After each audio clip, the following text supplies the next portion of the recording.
Dapat mas palakasin ang industriya ng pagniniyog sa lalawigan ng Quezon. Ito kung may paghihikayat at pahayag ni Senator Amy Marcos sa harap ng mga magasaka ng niyog sa lalawigan at naging panauhin sa kauna-unahang Quezon Lambanog Summit 2024. Tiniyak ni Senator Marcos na may kasangga ang lalawigan ng Quezon sa pagpapayabong pa ng kanilang industriya ng niyog.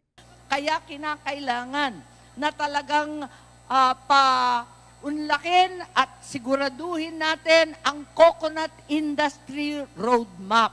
Naku, ano ba yung roadmap na yan? Sana hindi puro drawing lamang. 2024 to 2026 para sa virgin coconut oil, copra, coco sugar. Marami na tayong naririnig niyan, pero bigo pa rin. Pagkatapos namang hirangin ang Lambanog ng Quezon bilang ikalawang best spirit wine sa buong mundo ng kilalang online food and travel and guide na Taste Atlas, tiniyak naman ni Governor Dr. Helen Tan na patuloy na mag-isikap ang pamahalang panlalawigan para makapagbigay ng sustainableng hanapbuhay para sa bawat magniniyog. Kasunod ang paglalagay ng selyo at FDA-approved ng bawat lambanog mula sa Quezon. After 3 years, magbigay po tayo ng 3 taon na nakausad tayo, mayabang na ang ating mga maglalambanog. Ay, huwag kayo matatakot.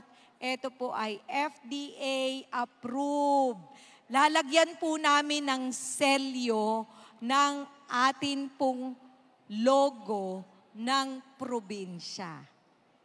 Ay, ibig sabihin po, kayo po ay pinopromote mismo ng lalawigan natin at sinasabi natin sa bibili at iinom, tried and tested na ito ay safe to consume at best lambanog ng Quezon Province.